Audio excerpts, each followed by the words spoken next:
nós vamos ministrar a palavra de Deus agora. E o nosso ponto de partida é Isaías capítulo 37. Isaías 37.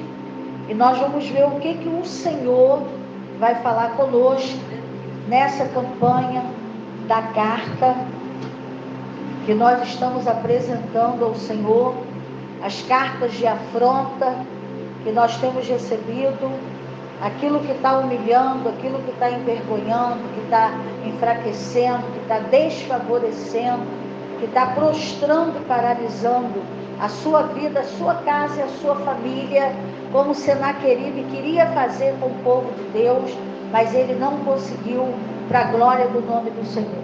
Então o texto fala assim: e aconteceu que, tendo ouvido isso, o rei Ezequias rasgou as suas vestes e se cobriu de saco e entrou na casa do Senhor.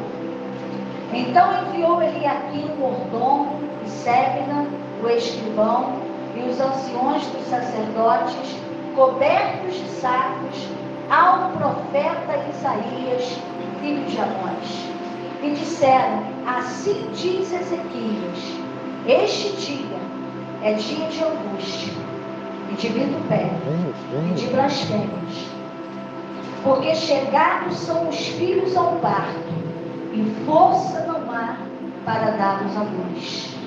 Porventura o Senhor teu Deus terá ouvido as palavras de Rabsaque, a quem o rei da Assíria, seu senhor, enviou para afrontar o Deus vivo e para vituperá-lo com as palavras que o Senhor teu Deus tem ouvido. Faze oração pelo remanescente que ficou. E os servos do rei Ezequias foram ter com Isaías.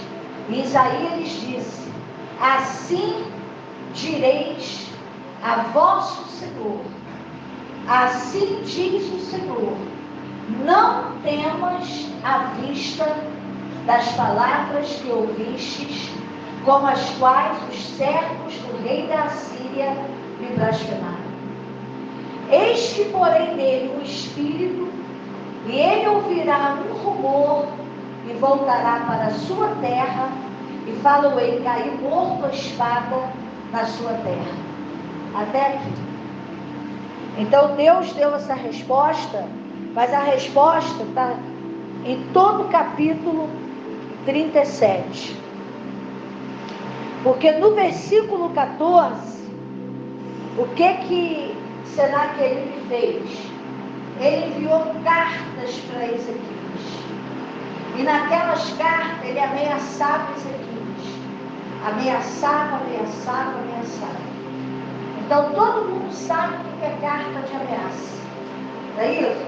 Se você ficar devendo alguma coisa, você recebe uma carta. Uma carta com tom de ameaça. Não é isso? Isso é o que acontece por aí, em tudo quanto é lugar. Sem contar no mundo espiritual, aquilo que o inimigo envia falando na tua cabeça, fazendo você sentir, alguém falando com você, que você não vence, que você não conquista, que você não se estabelece, que vitória, que libertação, que cura, que prosperidade não é para você, não é para sua família, e muita gente se rende a uma palavra do inferno. Mas hoje Deus te trouxe aqui para dizer para você que a palavra de afronta não se cumpre, mas a palavra dele se cumpre na sua vida. Então o versículo, Lucas, coloca aí o versículo 14.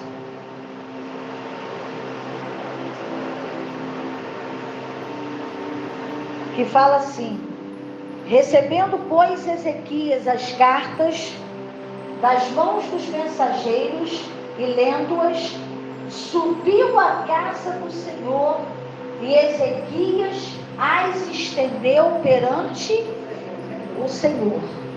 Até aí. Então aqui tem dois pontos importantes que nós temos que ver, que faz parte de toda guerra que você passar e todo mundo passar, em qualquer lugar do mundo. Veio a ameaça, veio o cerco, veio a guerra, Senaqueribe com o rosto de guerra, cercando Judá. O outro texto de 2 Crônicas 32 diz que ele queria se apoderar de Judá, porque o inimigo, ele quer se apoderar da tua família, da tua saúde, do teu vigor, do teu ânimo, da tua alegria, da tua fé, da tua força, te jogar no chão, pisar em cima e sapatear. Esse é o plano do inimigo, mas ele está frustrado, no poder e na autoridade do nome de Jesus, porque nenhuma guerra e nenhuma luta vai colocar você no chão. O momento da guerra, o momento da luta, é a hora que você tem que se levantar para clamar mais do que você já clamava. E se você não estava clamando nada, começar a clamar a partir desse momento. Então, duas coisas importantes. Quando Ezequias recebeu a ameaça, o que ele fez? A primeira coisa que ele fez, ele mandou procurar quem? O profeta Isaías. Porque ele queria ouvir uma palavra de quem? De Deus. Então, tudo que eu estou passando, a primeira coisa que eu preciso é ouvir o que Deus tem para falar comigo acerca daquela situação. É o que Deus vai fazer naquela situação e o que Ele quer que eu faça ou deixe de fazer naquela situação. Então, a primeira coisa que ele fez, procurou o profeta Isaías. Isso representa procurar Deus, procurar a sua palavra, buscar a resposta de Deus. E a palavra de Deus diz: clama a mim e responder-te-ei. Como? E anunciar-te-ei coisas grandes e firmes que não sabes. Tem versão que fala coisas grandes e ocultas que não sabes. Então, aquilo que você precisa saber para vencer na tua guerra e que está oculto, que você não sabe, Deus vai te entregar. Amém. E aquilo que está oculto, que você não sabe o que está acontecendo, Deus vai trazer a luz. Toda armadilha, toda trama, todo laço do passarinheiro, ele está denunciado na tua vida e exposto à vergonha no poder do nome de Jesus, e o Senhor há de trazer a luz para que a tua vitória venha em nome de Jesus. Então, primeira coisa, ele procurou saber a palavra de Deus, e Deus deu uma resposta para ele. Que Senaqueribe ia ser derrotado na sua própria casa, na sua terra, porque ele ouviu um barulho, ele ouviu um rumor, como se tivesse vindo um grande exército contra ele, e ele ia fugir para a terra dele. Foi isso mesmo que aconteceu. Então, na outra parte, nós vemos que ele enviou cartas para Ezequias. Quando Ezequias recebeu as cartas, ele teve uma segunda atitude que não pode faltar na minha guerra e na sua guerra. Não pode faltar no cerco que você está enfrentando, na ameaça que você está enfrentando, em toda a voz que o inimigo está falando para te desanimar e para te derrotar. Ele foi para a casa do Senhor e apresentou o quê? As cartas para o Senhor. Ele estendeu para o Senhor. É como se ele estivesse falando para Deus tudo que estava ali naquela carta. Toda a afronta do inimigo, tudo que estava acontecendo com ele e com o povo de Judá. E ele começou a clamar. E ele começou a buscar o Senhor. E ele começou a falar de Judá, que aquela terra que estava ali foi uma terra que Deus deu para eles. E que o inimigo agora queria o quê? Roubar. Porque o inimigo, ele veio para roubar, matar e destruir. Mas Jesus veio para te dar vida, e vida com abundância. Ele veio para te dar vida e vida com abundância. Então ele começou a invocar o nome do Senhor. E nós vamos ler aqui um pedacinho aqui dessa oração. Nós vamos ver o versículo 16. Nós vamos ler até o 17, que ele falou assim: ó Senhor dos exércitos, Deus de Israel, que habita entre os querubins, tu és o Deus, tu somente, de todos os reinos da terra. Tu fizeste os céus e a terra. Inclina, ó Senhor, os ouvidos e ouve. Abre, Senhor, os olhos e olha.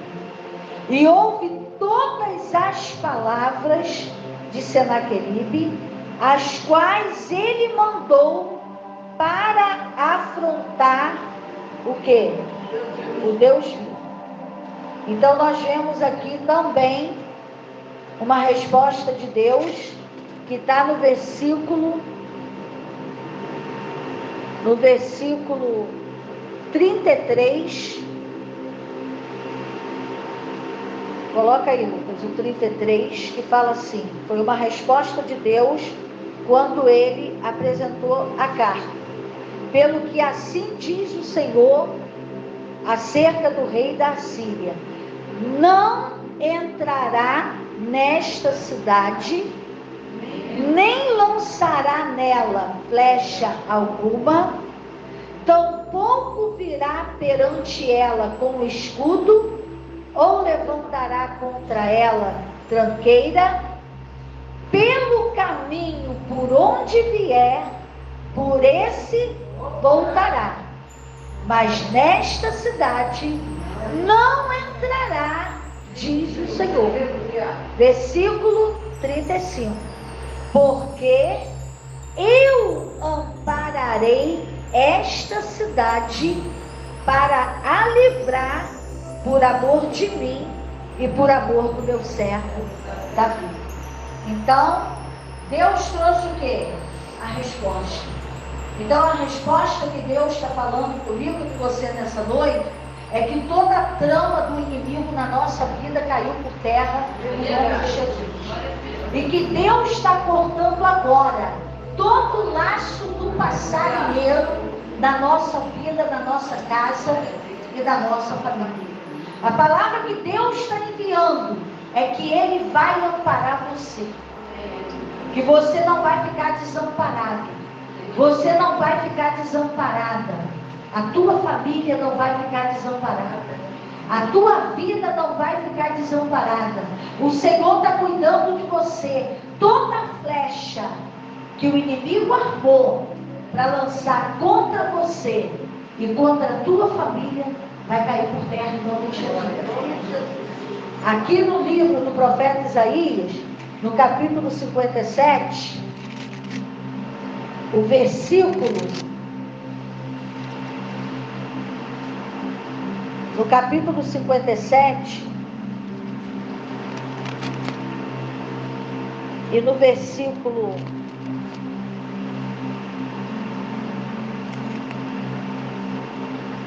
Eu perdi aqui essa referência, não é essa, não é essa, não é essa. Capítulo 54 do profeta Isaías, versículo 17. Capítulo 54, versículo 17. Que fala assim: toda ferramenta preparada contra ti, e toda língua que se levantar contra ti em juízo, tu a condenarás. Esta é a herança dos servos do Senhor e a sua justiça que vem de mim, diz o Senhor. Então a sua justiça vem de quem? Vem do Senhor. Quem te livra? Quem te defende? Quem está pelejando na tua causa? Para ele pelejar, para ele me livrar, eu tenho que fazer o quê? Fazer o que o rei Ezequias fez naquele cerco e ameaça do inimigo. Buscou a palavra. Primeira coisa, ele buscou a palavra. A segunda coisa que ele fez foi o quê? Pegar toda a afronta que estava na carta e apresentar a quem? A Deus. E depois que ele buscou a palavra, Deus enviou uma resposta. Depois ele orou e Deus foi enviando o quê? Resposta. E Deus foi agindo. Até que aconteceu o que está aqui no versículo, no capítulo 37, aqui no versículo 36, que fala assim: então saiu o anjo do Senhor e feriu no arraial dos assírios a 185.000, e quando se levantaram pela manhã cedo, eis que tudo eram corpos mortos. Assim Senaqueribe, rei da Síria, se retirou e se foi e voltou e ficou em Nínive. E sucedeu que, estando ele prostrado na casa de Nisroque, seu Deus, Adrameleque e Sarazé, seus filhos, o feriram a espada, e eles fugiram para a terra de Ararat, e Esar-Adom, seu filho, reinou no seu lugar. Então os próprios filhos o mataram e tomaram o quê? O reino para eles. Porque ele se achava o quê? Muito grande. Isso era o que Deus queria na vida de Senaqueribe? Não. Todo mundo que se levantou contra o povo de Deus e se levanta, Deus dá uma oportunidade. Oportunidade de quê? Da pessoa se converter. Porque Senaqueribe e o exército de Senaqueribe, eles conheciam as promessas que Deus tinha feito para o seu povo. Porque quando eles chegavam lá em cima do muro de Judá, eles falavam assim: vocês têm que vir para a minha terra, porque eu vou dar uma terra para vocês. E ele começou a falar a mesma coisa que Deus tinha falado para Moisés, que era uma terra que manava o quê? Leite e mel. Era uma terra boa, que ia ter muito fruto. Por que ele falou isso? Porque ele conhecia. Ele sabia que Deus tinha falado isso para o seu povo. Ele não teve uma chance de se converter? Teve. Quando Israel estava lá no Egito, os egípcios não tiveram chance? Tiveram. Tanto tiveram que alguns foram com Moisés. Alguns deixaram o Egito e foram com Moisés. Então, o poder de Deus se manifestou grandemente ali no Egito. Se manifestou ou não? Não se manifestou? Mas quanto mais se manifestava, mais Faraó o quê? Endurecia o coração. Ele não quis o quê? Se converter. Deus dá oportunidade diariamente para todo mundo se converter. Porque Deus não quer matar o homem, Ele quer salvar o homem. O que destrói o homem é o pecado e o diabo, que veio para roubar, matar e destruir. Naquela época era antes da cruz. Então havia uma luta o quê? Física. Agora é depois da cruz. Jesus da cruz, ele venceu todo o quê? Todo o inferno. Ele despojou o inferno, envergonhou o inferno publicamente ali na cruz do Calvário e triunfou em si mesmo.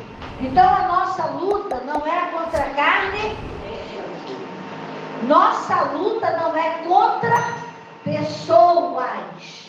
Nós não lutamos contra pessoas. Agora nós oramos, usamos as armas espirituais que Deus tem nos dado Na hora que aparecer uma situação, qualquer situação difícil, você está revestido dessa armadura de Deus, que está em Efésios capítulo 6, a partir do 10, para você combater não pessoas. Combater o quê? O mal. Resistir o inimigo. Porque a palavra de Deus diz: sujeitai-vos, pois, a Deus e resistir ao diabo e ele fugirá de vós. Então tem que haver o quê? Uma resistência. E uma das maneiras de você resistir o inimigo é com a palavra. Na armadura de Deus, a palavra é a espada do Espírito. Então ela é uma arma de quê? De ataque. Ela é uma arma de ataque. Você ataca toda a obra que o inimigo levantou contra a tua vida. Você não se rende àquele ataque do inimigo. Você vai para dentro dele, em nome de Jesus, e resiste àquele mal. E quando você resiste, o que acontece com o mal? Ele foge. Ele tem que fugir. Ele pode não fugir naquele dia, ele pode não fugir naquela semana, e você tem que continuar o quê? Perseverando. O que vence as batalhas é a perseverança, é a constância. Às vezes a pessoa é intensa, mas ela não persevera. Se você não perseverar, você não consegue. Tem que perseverar. Eu até coloquei um texto hoje no grupo sobre a pessoa ser intensa e perseverante. Se ela é intensa, mas ela não é constante e não é perseverante, ela não conquista. Tem que ser perseverante. Nós vamos ver um texto que está na primeira carta do apóstolo Paulo aos Coríntios. Nós vamos ver aqui esse texto na primeira carta, no capítulo 16, melhor dizendo, capítulo 15,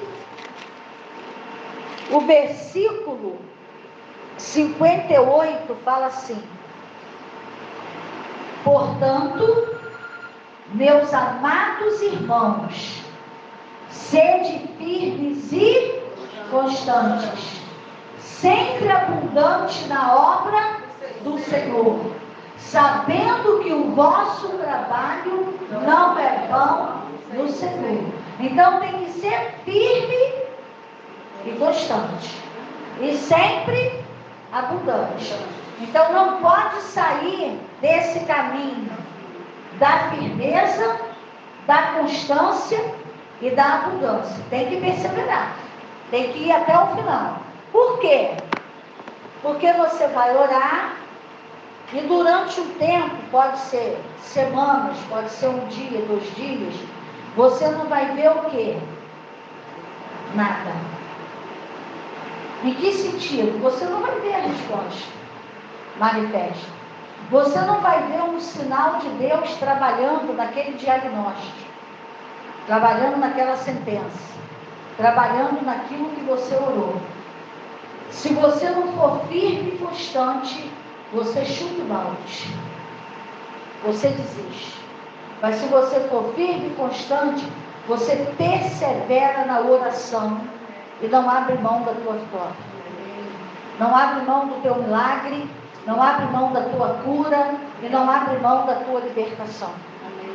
Tem coisas que vai ser um tempo de resistência, e você vai olhar para dentro de você, para dentro, não é olhar pessoas não, dentro de você, a tua própria alma e o teu próprio corpo vai dizer para você: desiste, porque você não vai conseguir. Porque a alma, ela vive de quê? Daquilo que ela está vendo. Os olhos veem as coisas e passa a informação para a alma. Se ele viu alguma coisa ruim, a alma se abate. E ela começa a murchar, e ela começa a pensar: não vai dar certo. O que está firme dentro de você É o teu espírito alimentado com a palavra. O teu espírito alimentado com oração, com jejum. Ele vai aguentar o tranco de tudo que os olhos estão vendo e a alma está sentindo. Você sabe que o homem é corpo, alma e espírito. O que tem na alma? A mente, vontade e emoção. Isso tudo balança. Isso tudo flutua. Por quê? Com o que está vendo, com a má notícia, alguém sendo persuasivo para te convencer a deixar de quê? De crer. Uma campanha do inferno para você não crer na tua vitória, no teu milagre. Um monte de gente falando, isso é besteira, esse negócio de crer não tem nada a ver, isso aí já era. O teu espírito tem uma palavra que Deus enviou. Essa palavra é a espada do espírito. E a palavra de Deus diz que essa palavra que você ouviu, que você creu no coração e que você está confessando com a tua boca, ela está junto de ti, na tua boca e no teu coração. Porque no coração você crê e com a boca você faz confissão para a salvação. Então, se o inferno está falando, a fé tem que ser confessada. Confessa a palavra que Deus está te dando. Toda a ameaça de Senaqueribe antes da carta foi com palavra. O inimigo usa muita palavra. Lembra de Golias? Ameaçando 2 vezes por dia, 40 dias, falando a mesma coisa. 2 vezes, vezes 40, dá quanto? 80. 80 vezes ele falou a mesma coisa. Até que um dia, Davi chegou ali e falou: quem é esse incircunciso para afrontar o Deus de Israel e o exército do Deus vivo? A boca dele fechou. Na hora, ele não falou mais. Ele só falou no dia da batalha. A batalha entre ele e Davi. E quem venceu aquela batalha? O Senhor dos Exércitos, usando a vida do seu servo. Então você vai vencer a batalha, mas o teu general é Cristo, com a instrução dele. E a instrução de Jesus não é matar ninguém, não é perseguir ninguém, não é maltratar ninguém. A instrução de Jesus é você crer na palavra e liberar a palavra. A instrução de Jesus é: se o teu inimigo tiver fome, você faz o que com ele? Dá de comer para ele. E se ele tiver sede, você dá de beber para ele. Essa é a instrução de Jesus. A igreja não luta com carne e sangue. O que nós vamos fazer agora com a carta? Nós vamos apresentar para Deus. Nenhuma carta de vocês, não li nenhuma, mas pelo que é ensinado aqui, duvido que tem carta aí fazer mal para alguém. Porque se tiver, essa oração Deus não responde. Quem está entendendo? Mas na tua carta, o que está aí na tua carta? Você pedindo vitória, você pedindo uma libertação, uma cura, uma bênção sobre a tua casa, sobre a tua família, em nome de Jesus. Amém, gente? Nós vamos orar agora. Agora nós vamos orar. Pega a tua carta e estende. Fica de pé. Quem não tem carta é a carta que está no teu coração. E quem trouxe a carta vai apresentar para Deus. Você que não trouxe, você vai apresentar. Quem não trouxe a carta, coloca a mão no coração. E a tua carta está aí. E quem trouxe, levanta a mão e apresenta a carta. E vai colocando tudo diante de Deus. O que nós vamos fazer agora? Nós vamos estar orando, você começa a orar e vai apresentando, vai falando com Deus, pode começar. E eu te pego no caminho. Vai orando, vai colocando diante de Deus e eu te pego no caminho. Vai colocando toda a afronta, toda a perseguição, toda a tristeza que está na tua alma, todo o desespero, toda a angústia que você tem passado, tem sentido, para Deus trazer renovo para a tua vida, para Deus trazer refrigério, para Ele trazer força, para Ele trazer poder para você prosseguir, para você não cair diante da ameaça do inimigo, para você não cair diante do mal, diante da perseguição, diante da afronta, diante da humilhação e da vergonha, mas você levantar a tua cabeça, erguer a tua voz e começar a clamar e pedir socorro e pedir ajuda ao Senhor, porque como Ele ajudou ao rei Ezequias e ao povo de Judá, Ele vai te ajudar. Em nome de Jesus. Senhor, cada um está aqui com a sua carta. O Senhor sabe o que está no coração de cada um, o que está escrito nesse papel.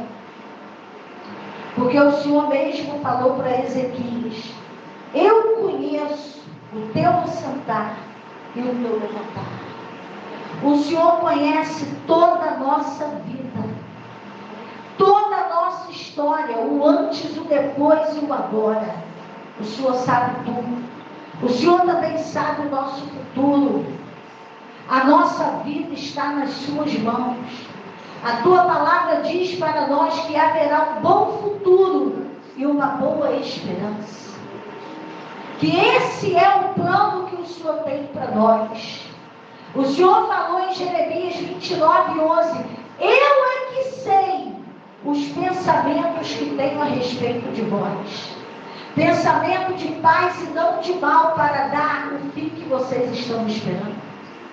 Coloca a tua mão de poder, a tua mão poderosa sobre cada situação que está sendo apresentada a ti nessa hora. Começa a agir por dentro e por fora. Começa a agir nessa família, nesse homem, nessa mulher que está aqui. Começa a agir na casa dele, na casa dela, na família dele, na família dela. E começa a destruir todo o mal que está no corpo, que está na mente, que está nas emoções, que está na alma, que está na vida profissional, na vida espiritual, na vida financeira, na vida sentimental, na vida conjugal. Começa a destruir o mal, em nome de Jesus Cristo, que toda enfermidade saia pelo poder e pela autoridade do nome de Jesus, que toda obra maligna contra a tua vida, a tua casa e a tua família, caia por terra agora, no poder e na autoridade do nome de Jesus, que toda insônia, que toda perturbação, que todo desespero, que toda angústia, saia agora pelo poder e pela autoridade do nome de Jesus. Toda voz do inferno que fala que você não vai conseguir,